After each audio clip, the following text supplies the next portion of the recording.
Big up Danny from the stop. Big up Danny from the stop. He covers a lot of Joe Budden's type stuff, so he spoke a little bit about this issue. I think this is an actual, if I'm not mistaken, I think this clip is from a Spaces that Danny did with Joe Budden. I think so. Because Joe's one of those weirdos that jumps on Spaces with these fans, but then when his fans say, but then other times when fans say stuff he don't like, he'll get on the pod and act like none of the hosts should be on Spaces because it devalues a brand or the fans don't deserve to talk to you, all this sort of nonsense. So he talks out both sides of his mouth. One time the Spaces are bad, next time he's on those Spaces talking because guess what? He's an attention seeker. He loves it. He loves it. He loves it. He loves it. But anyway, the title of this video is Joe Budden says Rory fired Julian and cut him out of the volume deal. And you guys know what's going on with Julian. I covered it already in the previous previous stream, sorry. There should be a clip on my channel now where it kind of speaks about the whole issue. But essentially, Rory and Mal, who were Joe Budden podcast hosts, have gone on to do their own podcast called New Rory and Mal. They had a producer on there called Julian. Julian was doing quite a lot on the show in terms of co-hosting and producing the show. I think he then suggested or, asked for a raise or something or more involvement. The guy said no. And then he left, and of course, it turned into a bit of a beef and back and forth. Standard sort of shit happens with podcasts these days. But obviously, Joe's taking some glee in it because when he fired Rory and Mal, or when he fired, I guess when he fired Rory more so and Mal left, people were making it seem like he was a bad guy, which he is. He is the bad guy, right? He's some fucking awful guy. He's the reason why I don't listen to Joe Budden podcast anymore. He's a fucking dickhead. But he didn't like being seen as a bad guy. So now every time something goes wrong or something goes awry with New Rory and Mal podcast, Joe takes a lot of glee and joy in seeing them kind of suffer. So this is what we're going to get. Anyway, long story short, let's play the clip. Joe Budden says Rory snaked Julian and fired him before he got the big deal. If Rory is not my son, that fired Julian right before the big deal came. Rory be pulling out of my playbook, boy.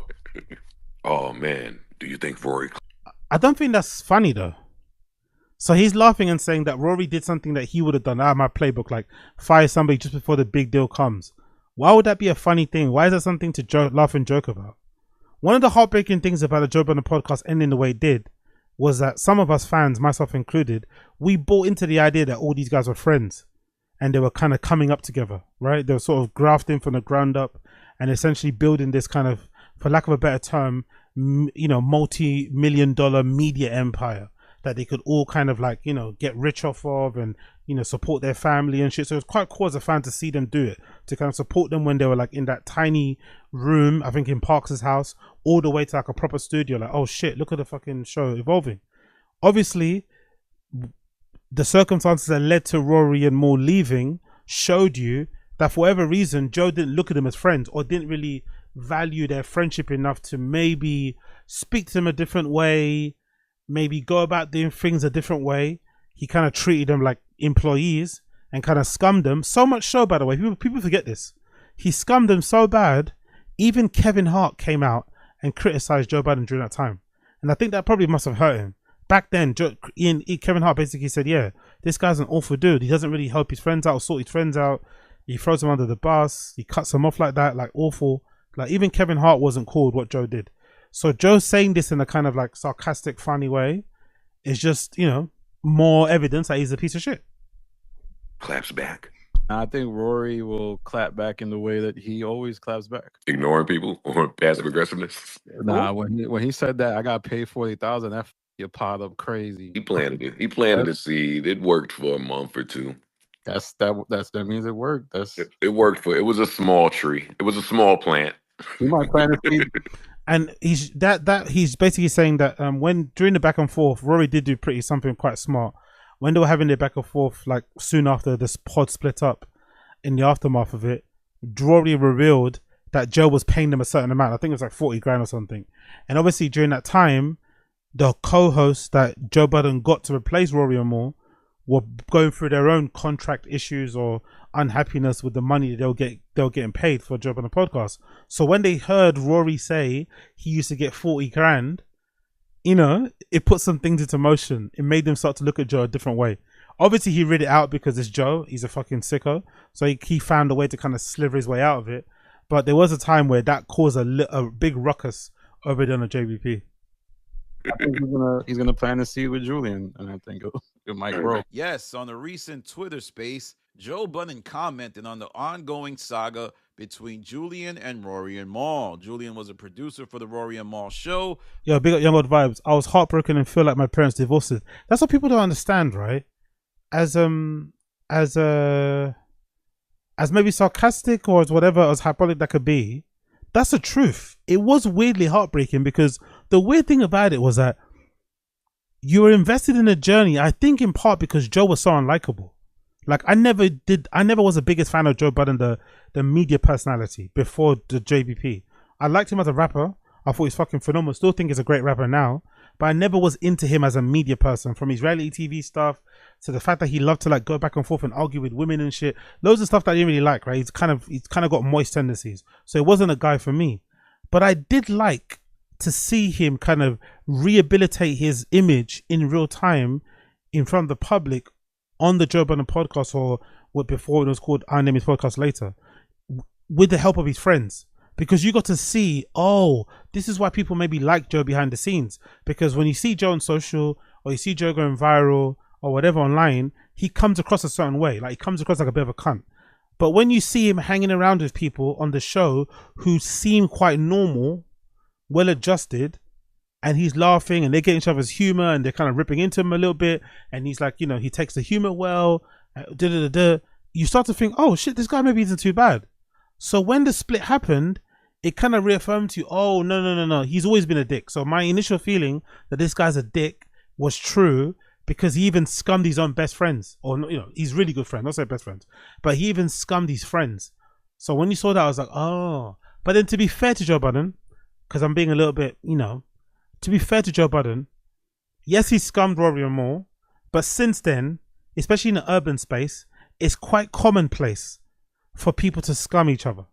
I don't know what it is. I've spoken about it before on this particular stream that I do. I don't understand why so many urban black, brown folk around the world who are maybe involved in the hip hop space and do podcasts, who have the ability to change their lives and support their family and kind of do it with the support of their friends or people that they've known for a long time. I don't understand why they just can't figure out the issues. I can't think of a single podcast, maybe with the exception of like Horrible Decisions, but I can't think of a single urban-based podcast, let's say English-speaking one, where the host had an argument, had some sort of falling out, and they reconciled. Maybe Brilliant Idiots is one. Maybe Brilliant Idiots, because I remember there was a time where Schultz and Charlemagne weren't getting along. But I can't think of a single urban podcast where they had an argument, had a falling out, but they reconciled and just got back to doing the fucking podcast. For some reason, they can't do it. Every time they beef, they fall out. And someone gets fired, someone gets cut off. Then it becomes a fucking... Then the content thing starts of like trashing the podcast you were on before. They can't seem to figure out. And it's just so annoying because a lot of these shows are made worse when they break up. I listen to Rory and Mal more than I listen to Joe Budden podcast because I hate Joe. I can't hear his voice, so I don't listen to that show anymore. But it's no, you know, the truth is Rory and Mal it pales in comparison to what Joe Budden was in his peak.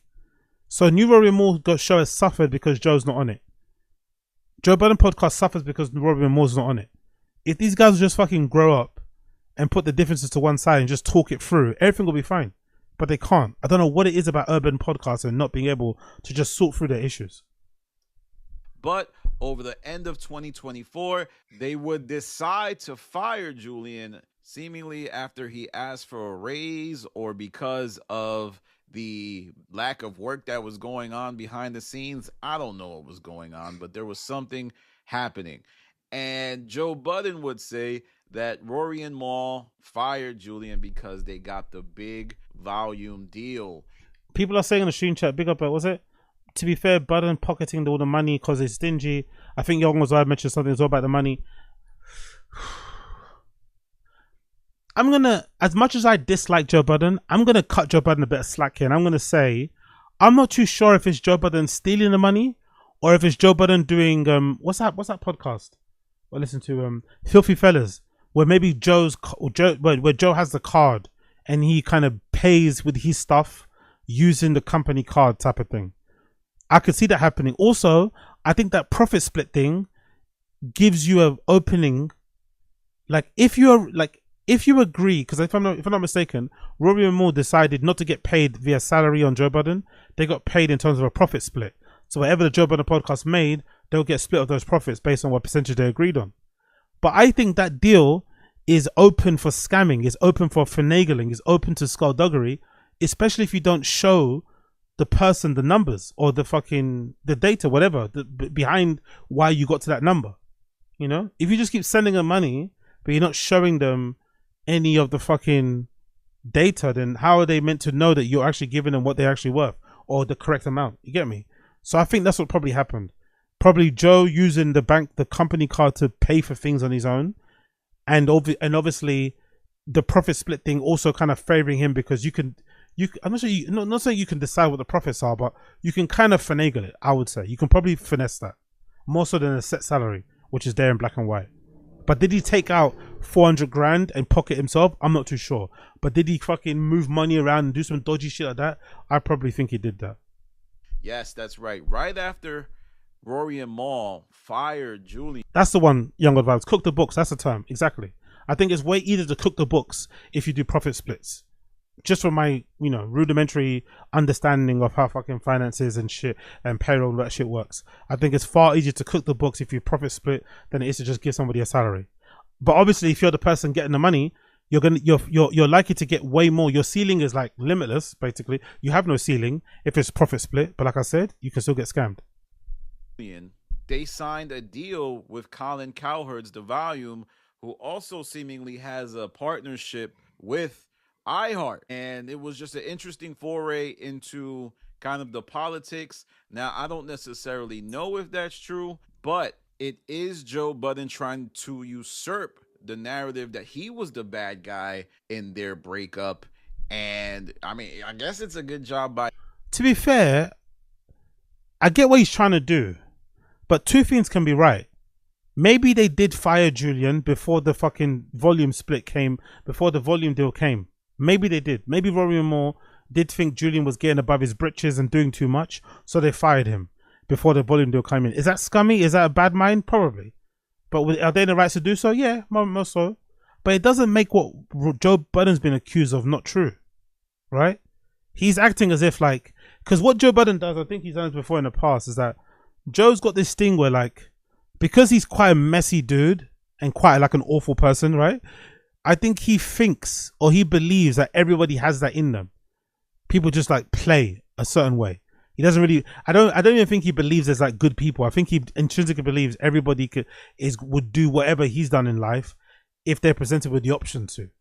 So I think deep down he feels as if other people had the option or had the opportunity to scam or to hustle or to finesse the books, even if they're working with their friends, they would do it.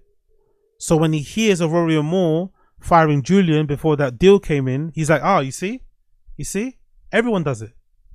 It's not like he's trying to excuse his behavior. He's just trying to say, "I do it because I'm just a reflection of everybody else. I'm just more upfront, or I'm just more of a outward dickhead. Everybody else probably hides it a bit more."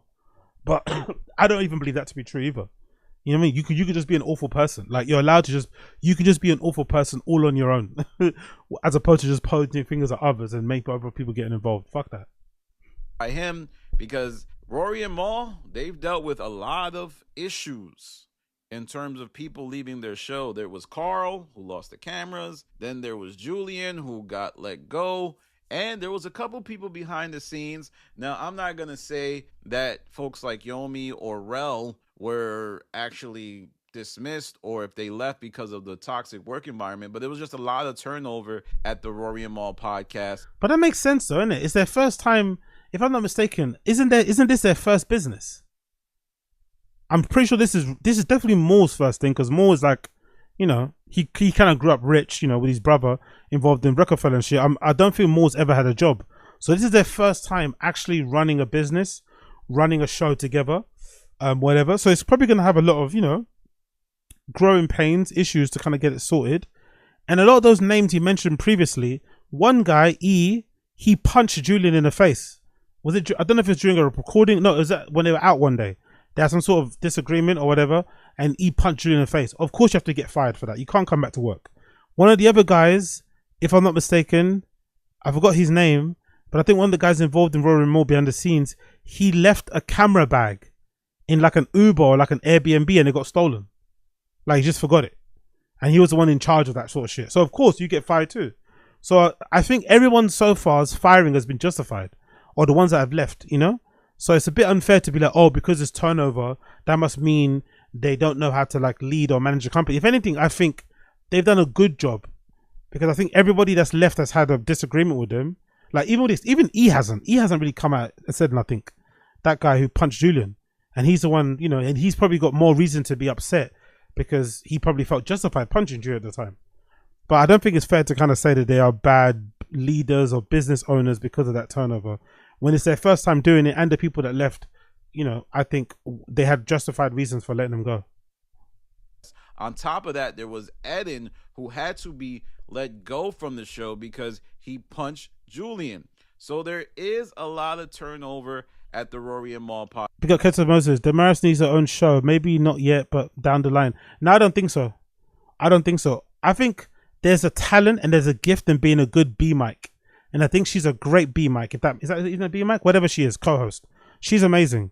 I don't think there's anything wrong with that. I don't think every person that's great behind the scenes or like, you know, one of those kind of side co-host people need to also have their own show. Julian's a good example. Julian worked amazing on the new Rory and Mal pod. His contrast with those guys, because he comes from a little bit more of a, dare I say, whitewashed background. So his kind of influences and stuff, that interest that he was into, his humor even, it kind of balanced and it kind of contrasted well with the other guys. So I think it's perfectly fine for Damaris to stay where she is, be the producer / on-air host as well, B mic, A mic, wherever, C mic, wherever she is, because she shines. And it also helps because she works with two guys.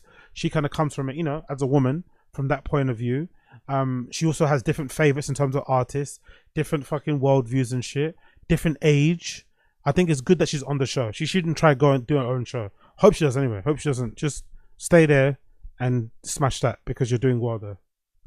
Podcast, and none other than Joe Budden is enjoying it. Another thing Joe Budden did was call Rory his son. Now, over the last 6 months, Rory has been catching the eye of Joe Budden, and Joe has been championing him, acting like he's the best podcaster he ever met. But you see with this statement that it's really all just posturing and an attempt by Joe Budden to divide Rory and Mal, because as I have unearthed in previous episodes, especially around the time of the breakup, Joe Budden always was making Rory seem like a snaky white boy who was upending the structure of his podcast. But now, several years removed, he's acting like Rory was the best thing since Game Boy. And Mal was... And that's the thing that's funny about this. It's like, that's how you can tell that Joe, it still stings him the way they left. And it not even stings the way he left. I think it stings him more that Joe was seen as a bad guy. Because I don't think Joe's got a problem with firing people and whatever. But I think it stung him more that those two guys left who were a big part of the Joe Budden podcast, and then he was seen as a bad guy. I think that really, really upset him. And this shows because he can't stop firing shots. He doesn't miss an opportunity to fire a little fucking subtweet here and there, or a little sneak this here and there. He loves it. And obviously it goes to show that they were actually friends too. Despite what Joe would say, I don't owe my friends. I don't owe my friends anything. All those fucking dumb statements he would say, to paraphrase. He definitely did. He definitely does miss them as friends, which makes sense because they built something from the ground up. Like they went from being, you know, in that small room in Parks' house with Joe wearing fucking dirty fucking wife beaters to, you know, having a podcast that generates millions and shit. So they were building from the ground up, and they were friends before that too, hanging out with each other, especially Rory and Mal, especially Joe and Mal, sorry. So it makes sense why he is clearly still affected, still hurt, which is why he's sending shots. But he thinks he's like owning them when really he's just exposing how much he really misses them. Was the one that dictated the terms, because back then Joe Budden was saying he wanted to talk to Mal, he loved Mal, he wanted to speak with Mal when Rory wasn't present, but Mal would make things impossible as Joe Budden would unearth some serious allegations towards Mal, making him appear to be lazy, making him appear to be too cool for school, and also making it look like he was a broke bum who lived off of him for years. And also this this more lazy thing. Personally, I don't like the idea that he's turning up to his own podcast 2 hours late and with staff there waiting for him. That's a bit fucked up. But Joe was working for Mal for a long time, essentially enabling a lot of his behavior and not really calling it out. But in like when you get down to the brass knucks of it, it's like it's podcasting. You record a podcast. Like, relax. The whole reason why you're doing it is so that you don't have to work a regular job. You're doing it so that you can kind of, move to the beat of your own drum. Number one, you enable the guy anyway because you didn't call him out on it and set some clear boundaries and some rules about when people should come in and when shouldn't come in. So he carries on that behavior. And number two is a fucking podcast. But then years later, you are not allowed to come back and say, oh, this guy's lazy. Well, he was lazy when he was on your show too. You didn't say nothing then, did you? You didn't call him out then. So fuck off with all that shit. And I think for Mal, that was a bridge too far. So Mal would cut him off with the ease. And I think that shocked Joe Budden. So he pivoted towards acting like he wasn't cool with Mal and embracing Rory. Yeah, that definitely hurt. And I know... big up, Mr. Studio Girl. Big up, Mr. Studio Girl. Big up, Mr. Studio Girl. Appreciate you. I don't know what happened there. I appreciate it, brother. Thank you for the super chat, brother. I definitely feel like more cutting off Rory the way he did. No, more cutting off Joe the way he did. Definitely stung. Because I have done that myself in the past. Or I generally do that. Especially if I don't really have a lot of big group of friends anyway. But I'm also not somebody that does the whole like spinning the block thing, If you show me who you are, or if we fall out, and I deem you to be the bad person or the bad guy, there's no turning back. You know what I mean? Like it's just done forever. And unfortunately, or fortunately, because of my undiagnosed ADHD, I can sometimes like completely forget somebody's name. It gets that bad. Like I'll delete the person in my brain. I'll forget they even exist. And I'll literally forget what even their name is. And that can be really cutting to somebody who thinks you're always going to come back, who thinks there's always going to be a way back in, who thinks there's always going to be the door left ajar, when you simply don't even holler back. But the thing is, you don't change your number. You don't change your number. You don't block them on social. You just keep it the way it was. You know what I mean? You don't even unfollow. Me, I don't even unfollow people. You know what I mean? I'm not even that type of person. I'm not some fucking GAY sitting around fucking checking who follows me and not. It's not that deep. But you just leave it like that. You don't even say nothing back. That especially with somebody like a Joe ego, a narcissist like Joe, that's gonna really eat away at his soul. Like you're not even trying to reach back out. You're not trying to mend bridges or whatever. You're just done. You just move on. That's gonna hurt. As his bestie, but this just goes to show you, although that's fake, it's not true. None of it is real, and it's just Joe having a good old messy time. And we'll have to see how Julian, Rory, and Mal all respond to this, because I don't know if you guys know this. On the last episode of Julian's podcast, he did the most views he's done in, I think, a couple of months. He was doing like 500 views, 80 views. It was looking bad. And I mean, he looked like he was being affected by the whole situation in terms of what his mental health was going through. And I'm gonna be honest, I things might fall through, but I'm gonna be, in the interest of transparency, I have an interview with both Julian and Rory coming up. I'm gonna be sitting in the studio talking to both of them. I'm gonna unearth the facts. If there's any questions you want me to ask either of them, let me know. The plan is for me to interview Rory, then interview Julian, then be on Julian's show. Something wrong with the pod. I don't know. I'll leave it there. It's getting a bit annoying now. I don't think it's that deep, really. It's not really that deep. Why he got fired, why he got let go. If the true reason Julian got let go was because Rory and Mal couldn't offer him the on-air personality role that he wanted, and they just wanted him to be a producer, but he wasn't happy about that, then it's fair. Shake hands and move on. The last thing you want is somebody to ask for a promotion, then you not give it to them, and then them stay and be a disgruntled employee. It's probably for the best that you go somewhere else and try and make that happen for yourself. That's not a bad thing.